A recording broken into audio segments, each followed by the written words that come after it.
Dan Loli juga jangan sungkan, jangan ragu-ragu, jangan takut. Kamu harus melawan kalau kamu ditindas.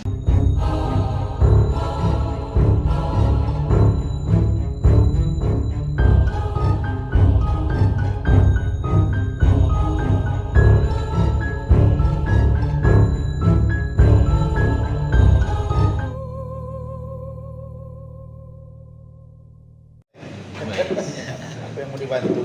Coba, nah gimana? Oke Bang, kondisi Laura sendiri seperti apa sih Bang saat ini Bang? Saya baru kemarin 2 malam yang lalu baru sampai Medan. Saya sempat kemarin ke Bandung.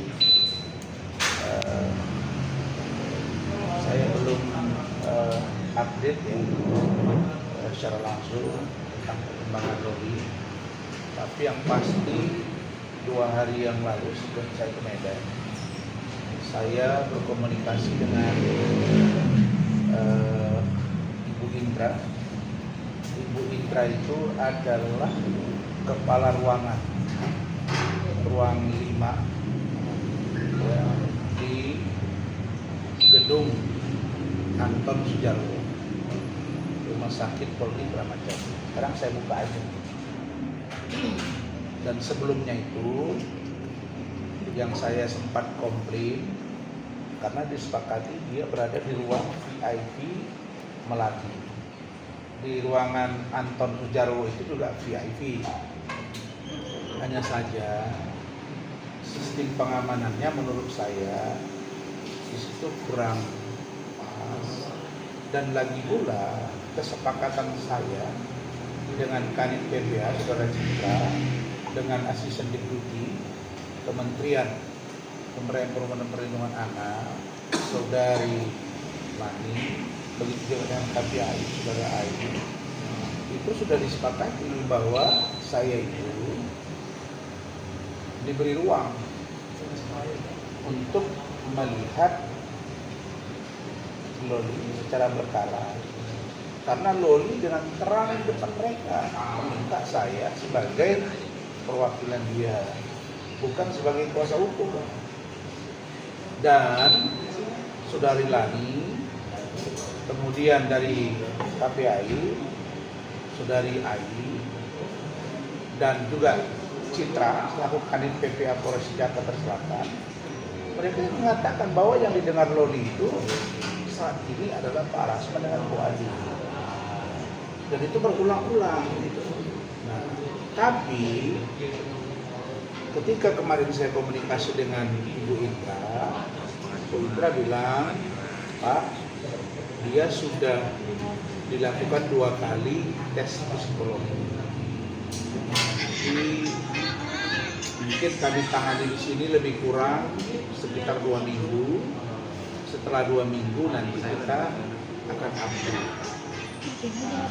Dan beliau bilang, Pak, saya nanti sampaikan ke pimpinan.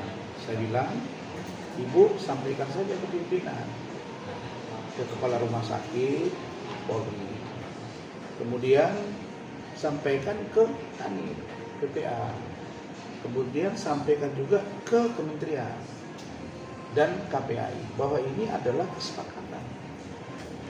Saya yang menjadi tanggung jawab moral saya bersama Bu Ade itu sederhana. Anak ini melarikan diri nyari saya. Di situ urgensinya jelas minta perlindungan hukum. Dan saya bawa ke Polres. Bisa aja saya bawa ke Barreskrim. Bisa aja saya bawa ke Kementerian Sosial atau ke Kementerian PPA. Di sini udah banyak masuk informasi ke saya dari Kemensos, dari Kementerian PPA sendiri. Dan saya sangat menyesalkan kalau tindakan belum diambil untuk Lani. Apalagi ada bahasa-bahasa yang mengatakan ke saya bahwa Lani itu orangnya Pak Nahar, dan Pak Nahar itu udah bertelepon dengan saya. Nah, bagi saya tanggung jawab moral ini itu saja. Saya sudah beritahu Rahmat, managing partner saya, untuk kita bersurat. Kita kita akan bersurat ke Kementerian Sosial, ke Komnas HAM, karena ada juga kaitan di sana, ke Ombudsman, ke Kementerian Sosial, dan Kemen PPA sendiri serta KPAI. Saya melihat bahwa ada kesepakatan untuk bersama-sama menjaga Loli sampai dengan dia dewasa 4 bulan ke depan. Tapi kok anak ini seperti disembunyikan dari saya gitu. Ya kan? Saya kaget gitu. Ada apa sih dengan anak ini? Kan sudah secara terang dilihat, secara telanjang. Loli itu ngomong, kalian wawancarai. Dia udah ngomong, gua kabur dari sana nggak kuat, saya disatuin dengan ODGJ, saya disamain dengan bergabung dengan orang pengidap HIV, dengan orang open BO. Kira-kira, saya kira apa yang dia sampaikan itu udah sebuah ungkapan, bukan malah diperiksa, dicek bagaimana keberadaan safe house itu, bukan malah ditindaklanjuti. Jadi ini Ibu Menteri, Kementerian PPA, kalau Ibu bisa panggil lah. Di situ kan ada pejabat-pejabat lain. Saya dapat info, Ibu jangan kejebak. Lani itu orangnya Pak Nahar. Jangan ada sampai dugaan kita ada melindungi. Harusnya evaluasi berbenah dan seluruh mata harus melihat ini, termasuk Komisi 3 DPR RI yang terkait dengan hukum yang sampai hari ini belum ada kepastian. Sehingga gaduh begini, ini kan dalam proses hukum ini. Makanya bisa dibawa ini ke PPA lah, unit PPA ke Polres. Sementara ini sudah 4 masuk bulan ke-5, saya desak Pak Kapolres, cepat. Kalau ini sudah harus case close, tutup kasus ini harus SP3. Dan kita juga akan berkirim surat. Kalau enggak, dia akan begini terus. Kalau mereka akan sembunyikan Loli dibuat lagi ke sana, nanti juga dia akan teriak Loli. Dan saya hanya, maaf ya, begitu saya nanti sampaikan sikap kami, saya sudah kemarin berdiskusi juga di Medan dengan keluarga. Kemudian kita akan datangi Komnas HAM, Menteri HAM, ya beda ya, Komnas HAM, Menteri HAM, KPAI, kemudian Ombudsman, ya setelah itu terserah mereka. Kan saya nggak bisa paksa juga. Cuma kalau terjadi apa-apa dengan anak ini, dengan Loli ini, ya mereka harus bertanggung jawab. Karena Loli sudah bilang bahwa dia tidak punya keluarga. Tapi yang saya lihat justru NM ngomong, katanya budenya gitu. Saya nggak pernah dengar ada budenya. Bude yang mana? Jadi ini masih dilihat dari satu sisi gitu. Jadi kalau besok misalnya ada orang membiarkan anaknya, kemudian muncul kata-kata yang membuat mata semua terkaget-kaget. Seorang ibu mengatakan anaknya hamil, aborsi dan lain sebagainya, masih tetap dilihat sebagai ibu yang baik. Saya kira bahaya itu. Saya kira sangat tidak ideal. Ya, kalau saya sama keluarga, bagi kami Loli, ya dia mau ikut saya boleh, nggak ikut saya boleh. Yang penting bagi saya dia aman dan baik, itu saja. Dan saya yakin anak ini kalau dia sudah dewasa, dia pasti akan menentukan jalannya. Dan insya Allah dia pasti akan bertemu dengan saya. Dan kalau ini nanti tidak juga sesuai dengan harapan dia pasti akan bereaksi. Tapi kalau mereka memang bisa membuat dia nyaman, ya alhamdulillah. Tapi saya kira, saya belum lihat itu di mana tempatnya, seperti apa, dan kalau dipindahkan bagaimana. Tapi itu tadi, jangan Anda berbohong. Lani, Ai, itu ada loh Pak Lecumanan, ada saya ada istri. Orang dibujuk kok mereka bilang tolong bujuk Pak Rasna supaya Loli mau. Saya sudah bujuk. Terus sudah bujuk ini tuh, udah apa kok kayak diumpetin gitu. Udah belum cukup ya, safe house itu belum cukup. Cerita Loli tentang safe house itu belum cukup ya buat kalian semua. Terutama kau Lani. Apa citra Kanit PPA belum cukup? Apa belum Anda lihat tangisan dia? Apa saya sampai berkelahi dengan Nikita Mirzani, dipukul sampai berdarah? Apa belum cukup? Sebagai koreksi. Jadi kalau begini caranya, ya saya minta Kasat Reskrim, Pak Kapolres, itu citra itu juga harus diproses. Tapi surat kami akan masuk. Saya akan bergerak sampai ke Mabes Polri. Persoalan ini ya, Komnas HAM, Mabes Polri, Kadif Propam, kemudian Menteri HAM, kemudian Kementerian Sosial.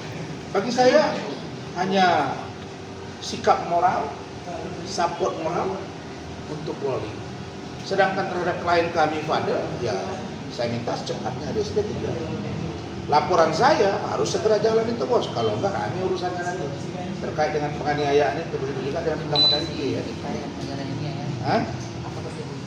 Ya, jadi itu saya kira jelas ya sikap saya terhadap Loli. Bang, kalau Loli mau diadopsi, apakah prosesnya akan segera Abang lakukan ke pengadilan atau nunggu proses-proses hukum ini selesai? Ya, kalau saya sebetulnya kemarin kita kan sepakat tuh, saya, Kemen PPA, Kanit, KPAI, bahwa ini nanti dilihat secara berkala. Setelah selesai di Rumah Sakit Polri, baru ada progresnya. Nanti saling info kami, duduk lagi, anak-anak kemana. Nah, saya sudah berpikir juga, apakah ke yayasan. Kalau syarat-syarat kita minta ke pengadilan, coba kita penuhi. Tapi kalau ibunya terus penyidik ketakutan begitu, nggak tahu kenapa kok anak ini jadi begini dibuat gitu, kayak ada rahasia yang terpendam gitu. Ya saya pikir, saya lihat ya diseluruhkan mata tertuju ke sini semua sekarang. Ya, jangan dipaksa saya untuk bersuara lebih keras. Gitu. Saya kira kami, kalau dia memang memungkinkan untuk diadopsi, kita adopsi. Kalau tidak memungkinkan, ya tidak masalah. Saya kan yang penting bagi saya dan keluarga, Loli itu aman, nyaman, sampai dia dewasa. Mudah-mudahan dia tidak teraniaya dan dia bisa menentukan sikapnya tanpa intervensi siapapun. Itu. Tapi abang sendiri merasa kecolongan nggak sih? Enggak lah, masa saya kecolongan? Saya masih kontak 2 hari yang lalu. Bukan kecolongan, orang itu ketakutan. Karena memang Rasman itu punya sikap berbeda. Makanya kalau Hotman bilang anak di bawah umur tidak boleh beri kuasa, yang beri kuasa siapa? Nggak ada, saya nggak ada terima kuasa. Nggak ada, saya terima kuasa dari dia. Saya perwakilan diri dia yang dia sampaikan kepada KPAI, Kemen PPA, penyidik. Dan ada rekamannya juga. Terus apa lagi? Ya kalau mereka anggap sudah datang ke saya terus saya serahkan ke polisi, terus polisi bertanggung jawab, ya mau. Besok kalau ada masalah jangan salahkan saya. Itu saja. Kak, tapi ketika ada wacana adopsi Loli, mungkin ada respon nggak dari anak-anak di rumah tentang hal itu?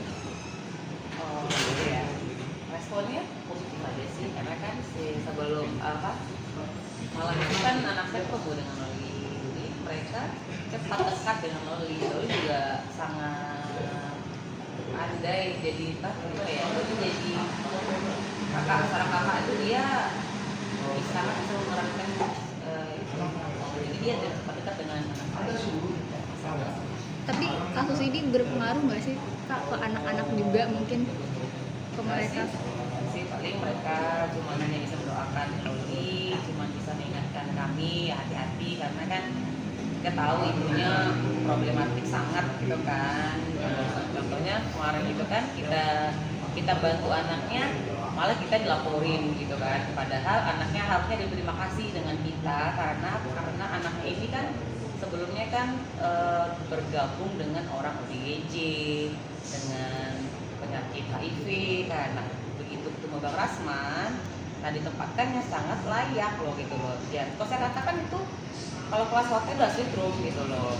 Terus ada apa kalau sampai sidiknya ngomong ini besok nih Rasma pada tantrum. Tantrum kenapa? Tantrum kan buat apa tantrum? Kan kita sebagai apa di sini membantu Loli akan Waktu kita datang itu ada ambil, tunjukin aja. ada videonya. Tapi di blur ya, ruangannya itu enggak ruangan, Oh, video ruangan. Anton Sujarwo. Yang waktu datang itu mas. Itu jadi gini, kita semua kan tahu sebelum yang dengan si Fadel ini kan mereka ada masalah kan. Kenapa? Karena si ibunya ini kan marah katanya sama, ini cerita si Loli ya, marah kenapa si Loli ini nggak membantu ibunya untuk menjelekkan si Antonio. Kan dari situ awal pertengkaran mereka, bukan gara-gara si Fadel. Nah begitu anak ini pulang ke Indonesia 4 kali berturut-turut ya, ibunya nggak bukan lebih itu 5 kali ya, tidak bukan lebih itu. Jadi seolah-olah ibunya ini membenarkan bahwa lu bodoh keluar dari kakak, lu udah memang gue bawa jadi anak gitu. Jadi si anak kan merasa oh bener nih ternyata aku dibuang nih kan gitu. Nah begitu anak ini sendiri mencari kehidupannya sendiri yang sama sekali tidak dibayar ibunya, tiba-tiba digerogoti lagi dengan ibunya gitu loh. Nah, dan dibuka aibnya, bilang hamil lah, aborsi lah, segala macam kan. Padahal itu kan belum tentu yang dilakukan oleh anak sendiri gitu ya. Ini anak remaja, bukan anaknya anaknya udah tua atau dewasa bagaimana. Dan pada malam itu waktu di Polres kan, Rasman ngomong kok sama si duduk itu di istimewa lihat, pas kali ngomong baik loh, Nikmir lu nggak ketemu sama anak lu tuh dalam, lu nggak rindu tuh mana lu, udah samperin tuh, kata Rasman gitu, ada ngamuk-ngamuk, kok kamu sendiri kayak kesurupan gitu loh. Aneh kan? Terus dia bilang lagi nggak, saya dengar ya katanya nggak dikasih masuk gitu kan. Nah pengacara juga masuk ke dalam dan kita juga ngomong si Fahmi itu, Pak Fahmi itu sini kita nggak rindu sama anaknya nih, nggak ketemu, kalau nggak pengen ketemu sama anaknya, kita ngomong ke sini gitu, mau nggak disampaikan gitu. Terus ada apa ini? Kita kok jadi dramanya seperti ini gitu. Kalau saya bilang saya, kalau enggak jujur gitu loh. Kalau memang si Nick dia mau buang anaknya kita terima kok. Kalau dia mau buang anaknya ya gitu. Bang, mungkin boleh sedikit bang untuk Satu.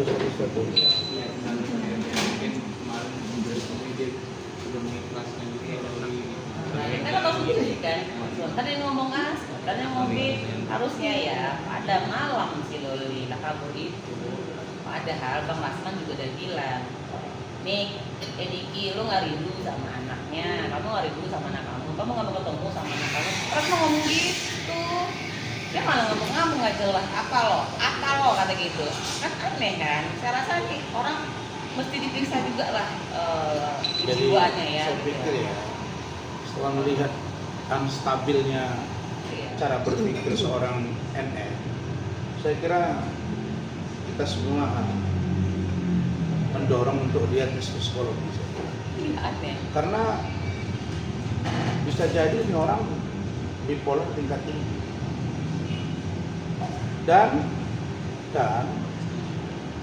memang kalau menurut pengakuan sahabat dia ke saya, diduga NN ini bipolar tingkat tinggi. Ya, kan bayangkan aja hari ini ngomong A, besok ngomong B, besok lagi ngomong C. Terus mana yang mau kita pegang gitu? Dia bilang udah ikhlasin, ambil, silakan ambil, biar bisa ngurus anak. Terus kemarin ngomongnya lain, budenya ambil lagi, ngambil. Jadi kayak kita mau berebut, nggak ada yang berebut. Kita mau menyelamatkan Loli. Kalau kalian bisa selamatkan Loli, dan itu faktanya benar, saya hanya butuh itu. Di mana tempatnya, seperti apa, benar ya udah. Kalau tidak nampak, kita akan cek, tidak ada ya sudah masuk. Kita bersurat. Jadi gini, waktu Kita bersurat, kita akan bersurat ke instansi yang saya sebut tadi, ke Mensos, Kementerian HAM, ya, ke Bareskrim, Propam, ada apa ini semua, ke Komnas HAM, ke KPAI, bahkan saya akan datang. Setelah itu selesai, saya hanya akan kawal kasus Fadel dan kasus ini harus selesai. Gitu. Apa yang penting? Sanggup lagi udah keras-kerasan, ini mau lembut sama saya. Kami nangis. Kan memang tinggal sama tante Marok. Nggak bisa nak, ini kamu aman. Aku bilang sama Lolita, kamu aman tuh kan bakal nengok bener ya kan ya, bakal dateng kan Om ya, kayak gitu loh. Dan dia tuh berdiri di depan pintu, depan pergi. Dan dia takut dikunci dari luar. Dia takut gitu loh. Terlihat Kalau dikunci di matanya. luar itu katanya dia trauma. Sebab dulu dia sering dipukuli, kalau nggak nurut, nggak live, gitu kan dikurung. Iya. Ya itu pengakuan dia, tanya aja dari dia. Itu kan nggak ada yang kita sembunyikan. Dan kalau memangnya katanya Budi yang jemput atau bagaimana, kami berharap Loli baik-baik aja. Semoga Loli mendengar ini ya nak ya. Loli, kamu pasti kuat nak. Kami yakin Allah akan menjaga kamu. Kamu anak yang hebat. Semoga kamu selalu dalam lindungan Allah ya nak ya. Semangat ya Loli. Dan I love kemudian you, Loli juga jangan sungkan, jangan ragu-ragu, jangan takut. Kamu harus melawan kalau kamu ditindas. Kamu harus bereaksi kalau kamu dizolimi. Kamu harus berusaha ya menyampaikan apa yang kamu rasakan. Ya, karena saya lihat bahwa dia Aku berani ya. pemberani dan kalau memang dia merasa dizolimi, dia pasti akan bereaksi. Ya saya kira itu. Ini sudah menjadi fenomena dan kalau ini tidak direspon secara cepat oleh petinggi negara ini maka saling melindungi. Misalnya ya dugaan kita ya sudah ini babak belum dah hukum ini. Saya kira itu. Kalau